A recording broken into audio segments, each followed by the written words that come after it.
Hi all, welcome back to our channel. എല്ലാവർക്കും law of assumption മലയാളത്തിൻ്റെ പുതിയൊരു വീഡിയോയിലേക്ക് ഒരിക്കൽ കൂടി സ്വാഗതം ചെയ്യുന്നു. നമ്മൾ കഴിഞ്ഞ വീഡിയോയിൽ കണ്ടതുപോലെ തന്നെ ഞാൻ വിചാരിക്കുന്നത് ഒരു സീരീസ് ആയിട്ട് തന്നെ ഒരു സബ്ജക്റ്റിനെ കുറിച്ച്, അതായത് മാനിഫെസ്റ്റേഷൻ അല്ലെങ്കിൽ ലോ ഓഫ് അസംഷനെ സംബന്ധിച്ച ഒരു സബ്ജക്റ്റിനെ കുറിച്ച് തന്നെ കണ്ടിന്യൂസ് ആയിട്ട് കംപ്ലീറ്റ് വീഡിയോസ് ചെയ്യാമെന്നാണ് ഞാൻ ചിന്തിക്കുന്നത്. കാരണം അങ്ങനെ ആകുമ്പോൾ എന്നെ കാണുന്ന വ്യൂവേഴ്സ് നിങ്ങൾക്ക് സ്വന്തമായിട്ട് തന്നെ ഇപ്പോൾ ഒരു കോച്ചിൻ്റെയോ അല്ലെങ്കിൽ ഒരു കോച്ചിൻ്റെ സഹായമില്ലാതെയോ അല്ലെങ്കിൽ കോച്ചിങ് എടുക്കാതെയോ നിങ്ങൾക്ക് സ്വന്തമായിട്ട് തന്നെ നിങ്ങളുടെ മാനിഫെസ്റ്റേഷൻ നിങ്ങൾക്ക് കംപ്ലീറ്റ് ചെയ്യാൻ പറ്റും. അല്ലെങ്കിലും നമ്മളിടുന്ന വീഡിയോസ് മാത്രം മതി. നിങ്ങൾക്കിപ്പോൾ ഒരു കോച്ചിങ്ങിൻ്റെ കംപ്ലീറ്റ് ഒരു ഇപ്പോൾ പൈസ ഇല്ലാത്തവരെ സംബന്ധിച്ചിടത്തോളം കുറച്ച് എക്സ്പെൻസീവ് ആണെങ്കിൽ നിങ്ങൾ പോയി കോച്ചിങ് എടുത്ത് അങ്ങനെയൊന്നും നിങ്ങൾക്കിപ്പം ചെയ്യേണ്ട കാര്യമില്ല. ഇപ്പോൾ എൻ്റെ വീഡിയോസിനെ സംബന്ധിച്ചിടത്തോളം എൻ്റെ വീഡിയോസിൽ ഞാൻ കംപ്ലീറ്റ് ഇൻഫർമേഷൻസും പറയുന്നുണ്ട്. ഞാൻ എങ്ങനെയാണോ എൻ്റെ മാനിഫെസ്റ്റേഷൻ ജേണി കൊണ്ടുപോയത്, ഞാൻ എങ്ങനെയാണോ എൻ്റെ സ്കിൽസ് ഇതിനകത്ത് ഉണ്ടാക്കിയെടുത്തത്, അല്ലെങ്കിൽ ഞാൻ എങ്ങനെയാണോ സക്സസ്ഫുള്ളി കാര്യങ്ങൾ മാനിഫെസ്റ്റ് ചെയ്തത്, അത് കംപ്ലീറ്റ് എനിക്ക് കോച്ചിങ് കിട്ടിയതും ഞാൻ സ്വന്തമേ മനസ്സിലാക്കിയ കാര്യങ്ങളും എല്ലാം ഞാൻ കംപ്ലീറ്റ് ആയിട്ട് ഇതിനകത്ത് എക്സ്പ്ലെയിൻ ചെയ്യുന്നുണ്ട്. എല്ലാ കാര്യങ്ങളും ഞാൻ നിങ്ങൾക്ക് പറഞ്ഞു തരുന്നുണ്ട്. എൻ്റെ വീഡിയോസ് മാത്രം കണ്ടാൽ തന്നെ നിങ്ങൾക്ക് നിങ്ങളുടെ ഗോൾസ് എന്താണോ അത് മാനിഫെസ്റ്റ് ചെയ്യാൻ പറ്റും. ഇനിയല്ല നിങ്ങൾക്ക് സ്വന്തമായിട്ട് നിങ്ങളുടെ ലിമിറ്റിംഗ് ബിലീഫ്സ് കണ്ടുപിടിക്കാൻ പറ്റുന്നില്ല, നിങ്ങൾക്ക് എന്താണ് പ്രശ്നം നിങ്ങൾക്ക് മനസ്സിലാകുന്നില്ല, അല്ലെങ്കിൽ നിങ്ങളുടെ മാനിഫെസ്റ്റേഷനിൽ നിങ്ങൾക്ക് എന്തെങ്കിലുമൊക്കെ ഡൗട്ടുകളുണ്ട്, നിങ്ങളെക്കൊണ്ട് അത് സ്വയമായിട്ട് നിങ്ങൾക്ക് ഹാൻഡിൽ ചെയ്യാൻ പറ്റുന്നില്ല എന്നുണ്ടെങ്കിൽ മാത്രം നിങ്ങളൊരു കോച്ചിനെ തിരഞ്ഞെടുക്കേണ്ട കാര്യമുള്ളൂ. ഇപ്പോൾ നിങ്ങൾക്ക് കുറേ സമയം എടുത്ത് ഇതിൻ്റെ കാര്യങ്ങൾ പഠിക്കാൻ പറ്റുമെന്നുണ്ടെങ്കിൽ നിങ്ങൾക്കൊരു കോച്ചിങ്ങിൻ്റെ പോലും ആവശ്യമില്ല. നിങ്ങൾക്ക് സ്വന്തമായിട്ട് തന്നെ നിങ്ങളുടെ കാര്യങ്ങൾ ചെയ്യാൻ പറ്റുന്നതാണ്, അല്ലെങ്കിൽ നിങ്ങൾക്ക് മാനിഫെസ്റ്റ് ചെയ്യാൻ പറ്റുന്നതാണ്. അതുകൊണ്ട് ഞാനിടുന്ന ഈ വീഡിയോകൾ നിങ്ങൾക്ക് എല്ലാവർക്കും ഉപകാരപ്രദമാണെന്ന് ഞാൻ വിചാരിക്കുന്നു. ഈ വീഡിയോകൾ മൂലം പലരുടെയും ലൈഫിൽ നല്ല നല്ല ചേഞ്ചസ് ഉണ്ടാകട്ടെ എന്ന് ആത്മാർത്ഥമായിട്ട് ആഗ്രഹിക്കുന്നു. അപ്പോൾ നമുക്ക് നമ്മുടെ ടോപ്പിക്കിലേക്ക് പോകാം. നമ്മൾ കഴിഞ്ഞ ദിവസം ചെയ്ത വീഡിയോയുടെ ബാക്കിയായിട്ടാണ് ഞാൻ ഈ വീഡിയോ ചെയ്യുന്നത്. സബ്ജക്റ്റ് സെൽഫ് കോൺസെപ്റ്റിൽ തന്നെയാണ് നമ്മൾ ഇന്നത്തെ വീഡിയോയും ചെയ്യുന്നത്. കാരണം സെൽഫ് കോൺസെപ്റ്റിനെ കുറിച്ച് ഡീറ്റെയിൽ ആയിട്ട് അറിഞ്ഞാൽ മാത്രമേ ഇല്ലെങ്കിൽ നമുക്ക് മാനിഫെസ്റ്റ് ചെയ്യാം. മാനിഫെസ്റ്റേഷനിൽ കുഴപ്പമൊന്നും പറ്റത്തില്ല, പക്ഷേ അത് കംപ്ലീറ്റ് നമുക്ക് ഭയങ്കര ഈസി ആയിട്ട് നമ്മുടെ മാനിഫെസ്റ്റേഷൻ കൊണ്ടുവരണം. അല്ലെങ്കിൽ നമ്മൾ ഭയങ്കര സ്ട്രെയിനും ഭയങ്കര എഫർട്ടും എടുക്കേണ്ടി വരും. അത് നമ്മളെ ഫുള്ളി ഡ്രെയിൻഡ് ഔട്ട് ആക്കും. നമ്മുടെ മാനിഫെസ്റ്റേഷൻ ഇട്ടിട്ട് പോകും. അങ്ങനെയുള്ള പല കാര്യങ്ങളും സംഭവിക്കും. അത് മാത്രമല്ല, ഇപ്പോൾ നമ്മൾ ഈസി ആയിട്ട് എന്തെങ്കിലും ഒരു കാര്യം മാനിഫെസ്റ്റ് ചെയ്തു എന്ന് തന്നെ ഇരിക്കട്ടെ, അതിനെ നമുക്ക് നല്ല രീതിയിൽ മുന്നോട്ട് കൊണ്ടുപോകണമെങ്കിൽ നമ്മുടെ സെൽഫ് കൺസെപ്റ്റിൽ വർക്ക് ചെയ്തേ പറ്റൂ. സെൽഫ് കൺസെപ്റ്റ് എന്ന് പറയുന്നത് നിങ്ങൾ ഒരു കാര്യം മാനിഫെസ്റ്റ് ചെയ്ത് കഴിഞ്ഞാലും നിങ്ങൾ ലൈഫ് ലോങ് ഇത് മുന്നോട്ട് കൊണ്ടുപോകണം. അതായത് ലോ ഓഫ് അസംഷൻ്റെ പ്രാക്ടീസ് എന്നല്ല ഞാൻ പറയുന്നത്, നിങ്ങളുടെ സെൽഫ് കൺസെപ്റ്റിൽ നിങ്ങൾ വർക്ക് ചെയ്തുകൊണ്ടേ ഇരിക്കുക. ഇതാദ്യം നിങ്ങൾ ഡെയിലി ഒരു 3 വട്ടമൊക്കെ വർക്ക് ചെയ്യുക, 10 മിനിറ്റ് വെച്ചാണ് വർക്ക് ചെയ്യുന്നതെങ്കിൽ പിന്നെ നമ്മളതിനകത്ത് കുറേ യൂസ്ഡ് ആയി കഴിയുമ്പോൾ നമുക്കത് ഓട്ടോമാറ്റിക്കലി നമുക്കത് വന്നോളും. അപ്പോൾ നമ്മൾ ഡെയിലി 1-2 അഫർമേഷൻ പറഞ്ഞാൽ പോലും അത് ഓക്കെ, നമുക്ക് സെറ്റ് ആയിക്കോളും. അല്ലെങ്കിൽ എന്തെങ്കിലും മെത്തേഡ് ചെയ്താൽ പോലും നമുക്ക് സെറ്റ് ആയിക്കോളും. അപ്പോൾ എങ്കിലും നിങ്ങളിപ്പോൾ നിങ്ങളുടെ ഗോൾസ് നിങ്ങൾ മാനിഫെസ്റ്റ് ചെയ്ത് കഴിഞ്ഞാലും നിങ്ങൾ സെൽഫ് കൺസെപ്റ്റിൽ വർക്ക് ചെയ്യുന്നത് ഒരിക്കലും നിർത്താൻ പാടില്ല. അത് ലൈഫ് ലോങ് നിങ്ങൾ ചെയ്തുകൊണ്ടിരിക്കേണ്ട കാര്യമാണ്. എങ്കിലേ നിങ്ങളുടെ മാനിഫെസ്റ്റേഷൻസ് എപ്പോഴും കംപ്ലീറ്റ് ആയിരിക്കും, നമ്മൾ ലൈഫിൽ പോസിറ്റീവായിട്ടിരിക്കും. അതുകൊണ്ട് നിങ്ങളൊരു കാര്യം ശ്രദ്ധിക്കുക, നിങ്ങളുടെ ഗോൾസ് അച്ചീവ് ചെയ്ത് കഴിഞ്ഞാലും നിങ്ങൾ നിങ്ങളുടെ സെൽഫ് കോൺസെപ്റ്റിൽ വർക്ക് ചെയ്തുകൊണ്ടിരിക്കുക. നമുക്ക് ബാക്കി നോക്കാം. സെൽഫ് കോൺസെപ്റ്റിനെ കുറിച്ച് ഇന്നലെ നമ്മൾ കുറച്ചധികം കാര്യങ്ങൾ തന്നെ നമ്മൾ ഇന്നലെ ചർച്ച ചെയ്തിട്ടുണ്ടായിരുന്നു. നമുക്കിന്ന് ബാക്കി കാര്യങ്ങളിലൂടെ നോക്കാം. ഇപ്പം നമ്മൾ മാനിഫെസ്റ്റേഷനെ കുറിച്ച് നമ്മൾ സംസാരിക്കുകയാണെങ്കിൽ, ഇപ്പം മാനിഫെസ്റ്റേഷൻ എന്ന് പറയുന്നത് ഞാൻ ഇന്നലെ പറഞ്ഞ പോലെ തന്നെ ഭയങ്കര സിമ്പിൾ പ്രോസസ്സാണ്. മാനിഫെസ്റ്റേഷനിൽ നമ്മൾ ചെയ്യുന്നത്, നമ്മൾ ഫിസിക്കൽ വേൾഡിൽ നമ്മളൊന്നും ചെയ്യുന്നില്ല. ഫിസിക്കൽ വേൾഡിൽ നമ്മൾ ഒരു കാര്യങ്ങളും ചെയ്യുന്നില്ല. നമ്മൾ സിമ്പിളായിട്ട് നമ്മുടെ എനർജി ചേഞ്ച് ചെയ്യുകയാണ് ചെയ്യുന്നത്. നമ്മുടെ എനർജിയെ നമ്മൾ ചേഞ്ച് ചെയ്ത് നമുക്ക് അനുകൂലമാക്കുക. ഇപ്പം നമുക്കറിയാം ഫിസിക്സൊക്കെ പഠിക്കുമ്പോൾ നമുക്കറിയാം നമ്മൾ ഒരു ഫിസിക്കൽ ബോഡി എന്നതിലുപരി നമ്മളെല്ലാം ഒരു എനർജി ഫോമിലുള്ള ആൾക്കാരാണ്. എല്ലാം തന്നെ, മനുഷ്യർ മാത്രമല്ല, എല്ലാം എനർജിയാണ്. ഇപ്പം നമ്മൾ നോക്കുമ്പം യൂണിവേഴ്സിലെ എല്ലാ കാര്യങ്ങളും ഓൾമോസ്റ്റ് എല്ലാം തന്നെ എനർജി ബേസ്ഡാണ്. ഇപ്പം നമ്മുടെ ഇടയിൽ തന്നെ ഇപ്പം എന്നെ കേൾക്കുന്നവർ തന്നെ ഇതിനകത്ത് ദൈവവിശ്വാസികളായിട്ടുള്ള മനുഷ്യർ കാണും, എത്തിസ്റ്റുകളായിട്ടുള്ള മനുഷ്യർ കാണും, നോർമൽ രണ്ടിലും പെടാത്ത ആൾക്കാർ കാണും. അങ്ങനെ പലതരത്തിലുള്ള മനുഷ്യർ നമുക്കിടയിലുണ്ട്. ഇപ്പോൾ ചിലരതിനെ എനർജി എന്ന് പറയും, ചിലരതിനെ ദൈവം എന്ന് പറയും, ചിലരതിനെ സോൾ എന്ന് പറയും, ചിലരതിനെ യൂണിവേഴ്സ് എന്ന് പറയും, ചിലരതിനെ ഹയർ സെൽഫ് എന്ന് പറയും. നിങ്ങളുടെ ഇഷ്ടം. നിങ്ങൾക്ക് എന്ത് വേണമെങ്കിലും ഏത് രീതിയിൽ വേണമെങ്കിലും നിങ്ങൾക്ക് വിശ്വസിക്കാം. ഇപ്പോൾ നമ്മുടെ ബോഡി, നമ്മുടെ ശരീരം ഈ ഫിസിക്കൽ അപ്പിയറൻസിനെക്കാട്ടിലുപരി നമ്മൾ എനർജി ഫോമിലുള്ള ആൾക്കാരാണ്. നമ്മൾ മാനിഫെസ്റ്റേഷനകത്ത് ചെയ്യുന്നതെന്ന് വെച്ചാൽ, മാനിഫെസ്റ്റേഷൻ എന്ന് തന്നെ പറയുമ്പോൾ മാനിഫെസ്റ്റേഷൻ നമ്മൾ ചെയ്യുന്ന പുതിയൊരു കാര്യമല്ല. നമ്മൾ ജനിക്കുന്ന ആ സെക്കൻഡ് മുതൽ നമ്മൾ ഓരോ കാര്യങ്ങളും മാനിഫെസ്റ്റ് ചെയ്തുകൊണ്ടിരിക്കുകയാണ്. നമ്മുടെ ഉള്ളിലുള്ള ബോധവും നമ്മുടെ കോൺഷ്യസ്നെസ്സും നമ്മുടെ ബിലീഫ്സും ഒക്കെ വെച്ച് നമ്മൾ മാനിഫെസ്റ്റ് ചെയ്തുകൊണ്ടിരിക്കുകയാണ്. നമ്മൾ ഈ ലോ ഓഫ് അസംഷനിൽ ചെയ്യുന്നത് നമ്മൾ കോൺഷ്യസ് മാനിഫെസ്റ്റേഷനാണ് ചെയ്യുന്നത്. അതായത് നമ്മുടെ എനർജി പോസിറ്റീവാക്കി കാര്യങ്ങൾ നമുക്ക് അനുകൂലമാക്കുന്ന രീതിയിൽ നമ്മൾ മാനിഫെസ്റ്റ് ചെയ്യുകയാണ് ചെയ്യുന്നത്. നമ്മളിതിനെ കോൺഷ്യസ് മാനിഫെസ്റ്റേഷൻ എന്ന് പറയും. നമ്മൾ ഇപ്പോൾ ചിന്തിച്ച് നോക്കുക, നമ്മൾ പല കാര്യങ്ങളും ലൈഫിൽ നമ്മൾ ഈസിയായിട്ട് ഒന്ന് ചിന്തിച്ച് വിട്ട പല കാര്യങ്ങളും നമ്മുടെ ലൈഫിൽ പിന്നെ അതേപോലെ നടന്നിട്ടില്ലേ? ഇപ്പം നമ്മൾ പേടിക്കുന്ന എക്സാമ്പിൾ ഞാൻ പറയാം, നമ്മൾ പേടിക്കുന്ന പല കാര്യങ്ങളും നമ്മുടെ ലൈഫിൽ അതേപോലെ സംഭവിക്കാറുണ്ട്. കാരണം എന്താണെന്നറിയാമോ? ഫിയർ എന്ന് പറയുന്നത് ഭയങ്കര സ്ട്രോങ് ആയിട്ടുള്ളൊരു ഇമോഷനാണ്. നമ്മൾ എന്ത് കാര്യം ചിന്തിക്കുമ്പോഴും പ്രത്യേകിച്ചും പേടിച്ചൊരു കാര്യം നമ്മൾ ചിന്തിച്ചിട്ട് നമ്മളതിൻ്റെ ഓപ്പോസിറ്റ് ചിന്തിക്കാനോ നമ്മുടെ മൈൻഡിനെ തിരുത്താനോ ഒന്നും നിൽക്കുന്നില്ല. നമ്മളത് ചിന്തിക്കുന്നു, ലെറ്റ് ഗോ ചെയ്യുന്നു, അപ്പം തന്നെ നമ്മളത് വിട്ട് കളയുന്നു. പിന്നെയും നമ്മളത് ചിന്തിച്ചുകൊണ്ടിരിക്കുമ്പോഴും നമ്മളൊരിക്കലും ഇല്ല, അങ്ങനെ പോസിറ്റീവായിട്ട് നമ്മൾ പൊതുവേ അതിനെതിരെ നമ്മൾ ചിന്തിക്കാറില്ല. അതങ്ങനെ തന്നെ നമുക്ക് നെഗറ്റീവായിട്ടുള്ള സിറ്റുവേഷൻസ് കൂടുതലും നമുക്ക് മാനിഫെസ്റ്റ് ആവുന്നത് അതുകൊണ്ടാണ്. ഇപ്പോൾ ഫിയർ എന്ന് പറയുന്ന ഒരു ഇമോഷൻ അത് നമ്മുടെ തലച്ചോറിലുള്ളതാണ്. പിന്നെ ഒരു കാര്യം എന്ന് വെച്ചാൽ, ഇതൊക്കെ ഈ മാനിഫെസ്റ്റേഷൻ ഈ സംഭവങ്ങളൊക്കെ നമ്മുടെ ബ്രെയിനാണ് പ്യുവർലി ചെയ്തുകൊണ്ടിരിക്കുന്നത്. നമ്മുടെ ബ്രെയിൻ എന്താണോ, നമ്മുടെ സ്റ്റേറ്റ് എന്താണോ അതിനനുസരിച്ചാണ് നമ്മുടെ ബ്രെയിൻ എന്ന് പറഞ്ഞാൽ നമ്മുടെ സബ് കോൺഷ്യസ് മൈൻഡ്. ഈ ബിലീഫ്സും എല്ലാ കാര്യങ്ങളും നമ്മുടെ സബ് കോൺഷ്യസ് മൈൻഡിലാണ് എത്തുന്നത്. നമ്മൾ ശ്വാസം എടുക്കുന്നത്, നമ്മുടെ ഹൃദയം ഇടിക്കുന്നത്, അങ്ങനെ നമ്മുടെ പല കാര്യങ്ങളും ചെയ്തുകൊണ്ടിരിക്കുന്നത് നമ്മുടെ സബ് കോൺഷ്യസ് മൈൻഡാണ്. നമ്മുടെ സബ് കോൺഷ്യസ് മൈൻഡ് ശരിക്കും പറഞ്ഞാൽ ഒരു ഓട്ടോ പൈലറ്റ് മോഡിലാണ് പ്രവർത്തിച്ചുകൊണ്ടിരിക്കുന്നത്. അതിനറിയത്തില്ല, അതെന്ത് വിശ്വസിക്കുന്നു ആ കാര്യങ്ങൾ അത് ചെയ്തുകൊണ്ടേയിരിക്കും.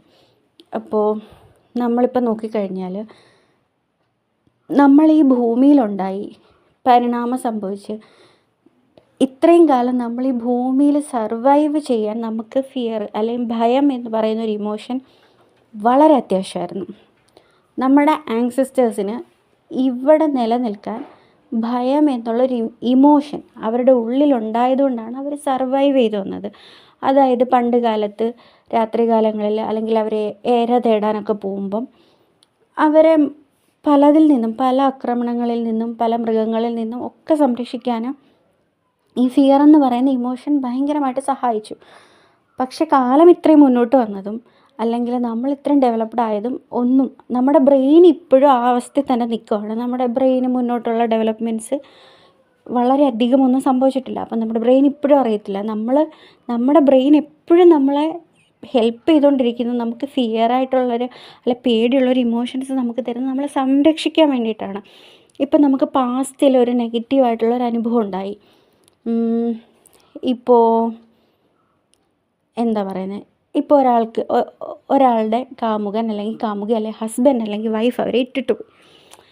അപ്പം നെക്സ്റ്റ് ഒരു സിറ്റുവേഷൻ വരുമ്പം നമ്മുടെ ബ്രെയിൻ അത് നമുക്കിങ്ങനെ സിഗ്നൽ തന്നുകൊണ്ടേയിരിക്കും, പേടി തന്നുകൊണ്ടേയിരിക്കും. എന്തിനാണ്? നമ്മളെ സംരക്ഷിക്കാൻ വേണ്ടിയിട്ടാണ് നമ്മുടെ ബ്രെയിൻ അങ്ങനെ ചെയ്യുന്നത്. പക്ഷേ നമ്മുടെ ഇമോഷൻസിൽ അത് വർക്ക് ചെയ്ത് നമ്മുടെ ബിലീഫ്സും നമ്മുടെ ഇമോഷൻസും എല്ലാം ഒരുമിച്ച് വരുമ്പോൾ നമുക്കത് നെഗറ്റീവായിട്ട് മാനിഫെസ്റ്റ് ആവും.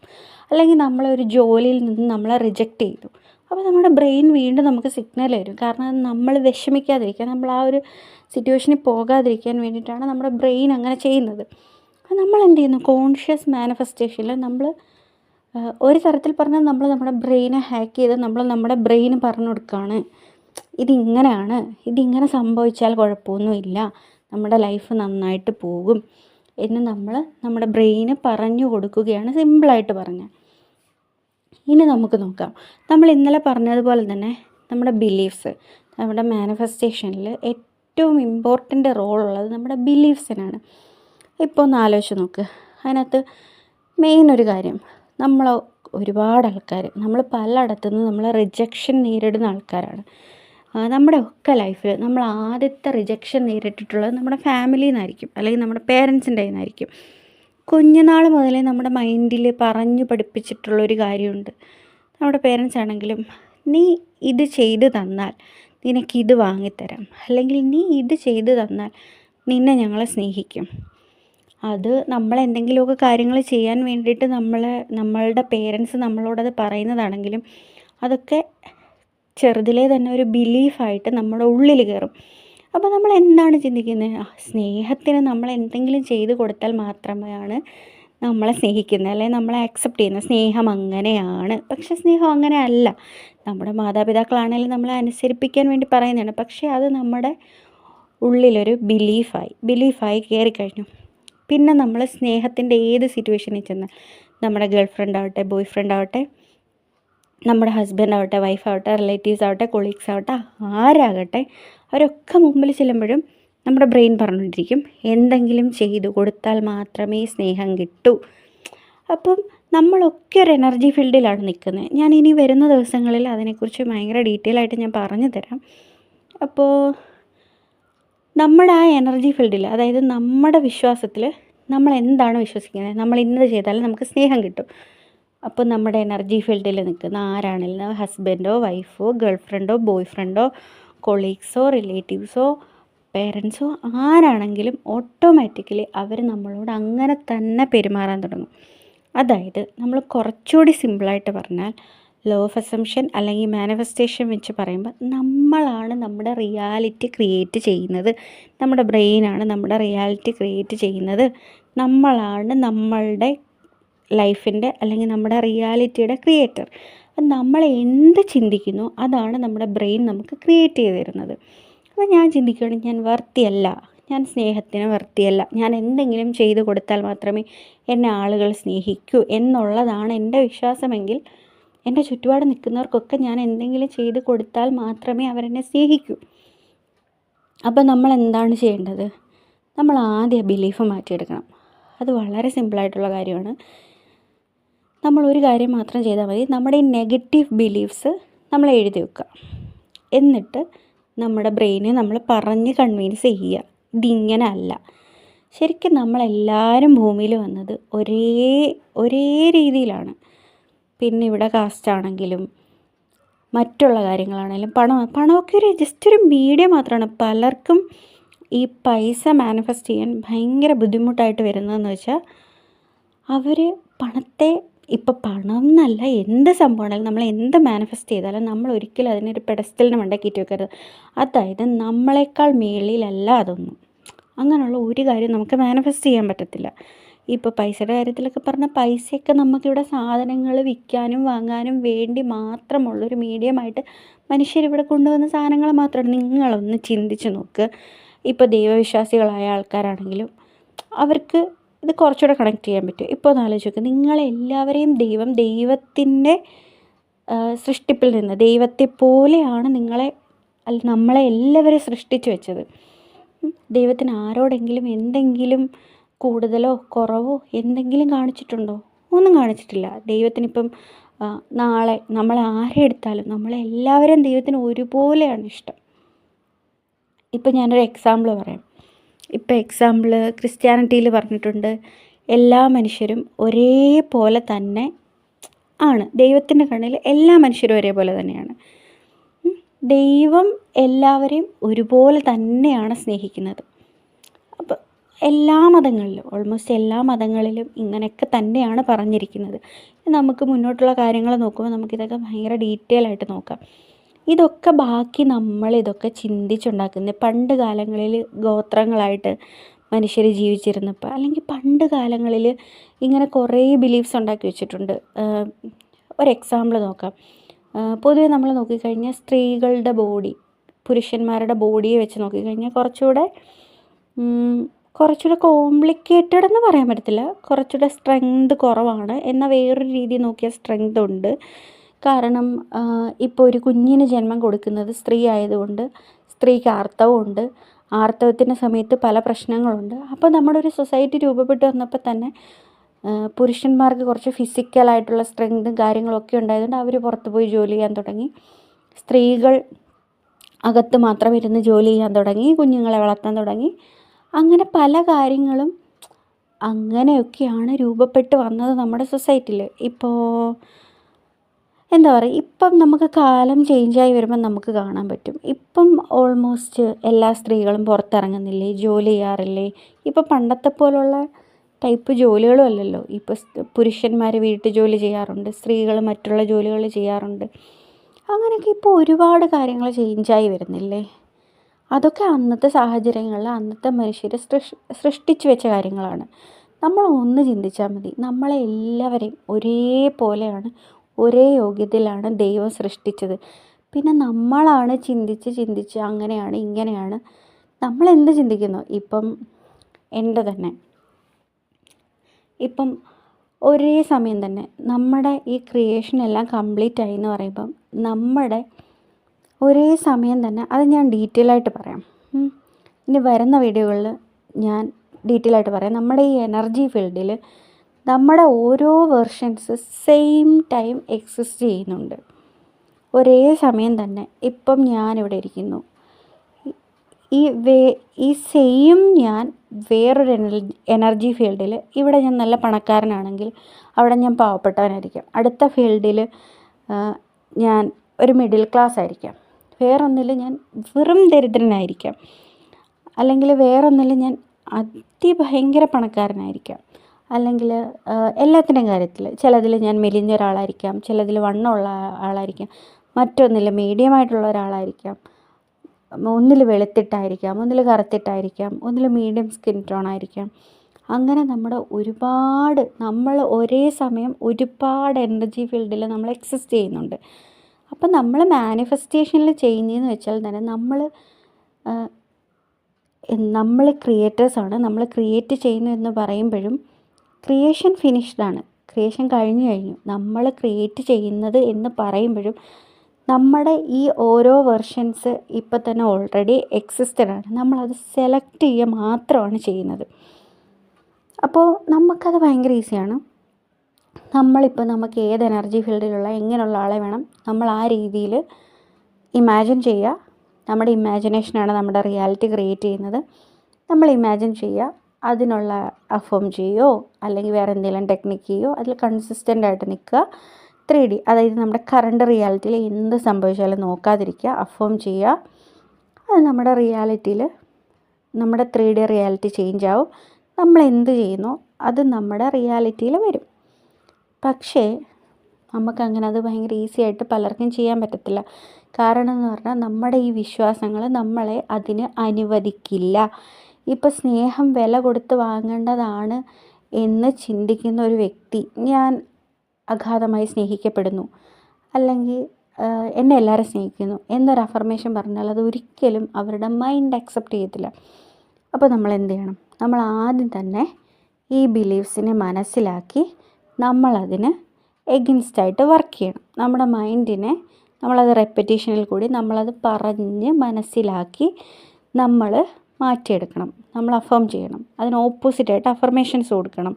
നമ്മുടെ മൈൻഡിനെ നമ്മൾ പ്രാക്ടിക്കൽ വേസിൽ, ഞാൻ ഇപ്പോൾ കാര്യങ്ങൾ പറഞ്ഞതുപോലെ തന്നെ പറഞ്ഞ് മനസ്സിലാക്കി നമ്മുടെ വിശ്വാസങ്ങൾ മാറ്റിയെടുക്കണം. അപ്പോൾ നിങ്ങൾ ഇന്ന് മുതലൊരു സിമ്പിൾ പ്രാക്ടീസ് തുടങ്ങിക്കോ. നിങ്ങൾ സിമ്പിളായിട്ട് ഇത്രയും ചെയ്ത് നോക്ക്. നിങ്ങളെ ഏറ്റവും കൂടുതൽ ജീവിതത്തിൽ ഭയപ്പെടുത്തുന്നൊരു കാര്യം, നിങ്ങൾക്ക് അവിടെയുള്ള നെഗറ്റീവ് ബിലീഫ്സ് നിങ്ങൾ എഴുതി വെക്കുക. എഴുതി വെച്ചിട്ട് അതിൻ്റെ നേരെ ഓപ്പോസിറ്റ്, ഇപ്പം ഞാൻ സ്നേഹം വില കൊടുത്ത് വാങ്ങേണ്ടതാണ്, ഞാൻ സ്നേഹിക്കപ്പെടാൻ യോഗ്യനല്ല എന്ന് പറയുമ്പോൾ ഞാൻ ഈ പറഞ്ഞ പോലെ കാര്യങ്ങൾ നമ്മുടെ മൈൻഡിനെ പറഞ്ഞ് മനസ്സിലാക്കുക. എന്നിട്ട് സ്നേഹം വില കൊടുത്ത് വാങ്ങേണ്ടതല്ല, അത് ഈസി ആയിട്ട് കിട്ടേണ്ടതാണ്, അതെല്ലാവർക്കും കിട്ടുന്നതാണ് എന്ന് ഓപ്പോസിറ്റ് അഫർമേഷൻസ് കൊടുക്കുക. എന്നിട്ട് നിങ്ങൾ ഒരു രണ്ടാഴ്ച നിങ്ങൾ നിങ്ങളുടെ സെൽഫ് കൺസെപ്റ്റിൽ ആദ്യം വർക്ക് ചെയ്യും. നിങ്ങൾ വിചാരിക്കുന്നതിനേക്കാൾ വലിയ മാറ്റങ്ങളുണ്ടാകും. ഒരാഴ്ച നിങ്ങൾ വർക്ക് ചെയ്യുമ്പോൾ തന്നെ നിങ്ങൾക്ക് ചേഞ്ചസ് കണ്ടു തുടങ്ങും. ചിലപ്പോൾ നിങ്ങൾ ആദ്യം വർക്ക് ചെയ്യുമ്പം നിങ്ങളുടെ ഇത്രയും വർഷത്തെ ബിലീഫ്സ് ആയിരിക്കും, അപ്പോൾ അത് ചേഞ്ച് ആവാൻ ഒരിത്തിരി സമയം എടുക്കും. ചിലപ്പോൾ നിങ്ങൾക്ക് 3Dയിൽ ഭയങ്കര ഓപ്പോസിറ്റായിട്ടുള്ള കാര്യങ്ങൾ കാണും. അതായത് നമ്മുടെ കറണ്ട് റിയാലിറ്റിയിൽ നിങ്ങൾ ഈ അഫേം ചെയ്യുന്നതൊന്നുമല്ല, നിങ്ങൾ ഈ സെൽഫ് കൺസെപ്റ്റ് വർക്ക് ചെയ്യുന്നതിൻ്റെ ഓപ്പോസിറ്റ് കാര്യങ്ങൾ ചിലപ്പോൾ നിങ്ങൾക്ക് കാണും. നിങ്ങൾ വിട്ട് കളയരുത്, നിങ്ങൾ വർക്ക് ചെയ്യുക. നിങ്ങൾ ഒരിക്കലും അതിന് ഓപ്പോസിറ്റായിട്ട് ചിന്തിക്കാതിരിക്കുക. നിങ്ങളുടെ റിയാലിറ്റി ചേഞ്ച് ആകും. ഒരു കാലത്ത് ആങ്സൈറ്റി കൊണ്ടും മറ്റ് കാര്യങ്ങൾ കൊണ്ടും ജീവിതത്തെപ്പറ്റി ഒട്ടും പോസിറ്റീവായിട്ട് ചിന്തിക്കാൻ പറ്റാത്ത, ജീവിതം ഇവിടെ തീർന്നു എന്ന് മാത്രം ചിന്തിച്ചിരുന്ന ഒരു വ്യക്തിയാണ് ഇന്ന് നിങ്ങളുടെ മുമ്പിൽ നിന്ന് സംസാരിക്കുന്ന ഞാൻ. എനിക്ക് പറ്റുമെങ്കിൽ നിങ്ങളെ ഓരോരുത്തരെ കൊണ്ടും പറ്റും. ഞാൻ നിങ്ങളോട് പറയുന്നത്, ഞാൻ ടെസ്റ്റ് ചെയ്ത് എനിക്ക് പോസിറ്റീവായിട്ട് കിട്ടിയ കാര്യങ്ങളാണ് ഞാൻ നിങ്ങളോട് ഓരോരുത്തരോട് ഷെയർ ചെയ്തുകൊണ്ടിരിക്കുന്നത്. അപ്പോൾ നിങ്ങൾ ഇന്ന് മുതൽ ഈ സിമ്പിൾ എക്സസൈസ് ഒന്ന് പ്രാക്ടീസ് ചെയ്ത് നോക്ക്. നമുക്ക് മാനിഫെസ്റ്റേഷൻ്റെ മെൻ്റൽ ഡയറ്റും കോണ്ടൻ ജമ്പിങ്ങും ഒക്കെ ആയിട്ട് ബന്ധപ്പെട്ട ഒരുപാട് വീഡിയോസിന് നമ്മുടെ ചാനലിൽ വരുന്നതായിരിക്കും. നിങ്ങൾക്ക് ഈ കേട്ട കാര്യങ്ങളിൽ എന്തെങ്കിലുമൊക്കെ ഡൗട്ട് ഉണ്ടെങ്കിൽ നിങ്ങൾ കമൻറ്റ് ബോക്സിൽ കമൻറ്റ് ചെയ്യുക. ഞാൻ ഉറപ്പായിട്ടും റിപ്ലൈ തരുന്നതായിരിക്കും. അപ്പോൾ അടുത്ത വീഡിയോയിൽ നമ്മൾ വരുന്നിടം വരെ എല്ലാവരും ഹാപ്പി ആയിട്ടിരിക്കുക. Stay happy, stay healthy, happy manifestation. എല്ലാവരും നന്നായിട്ടിരിക്കുക. ഉടനെ തന്നെ അടുത്ത വീഡിയോ ആയിട്ട് നമുക്ക് വീണ്ടും കാണാം.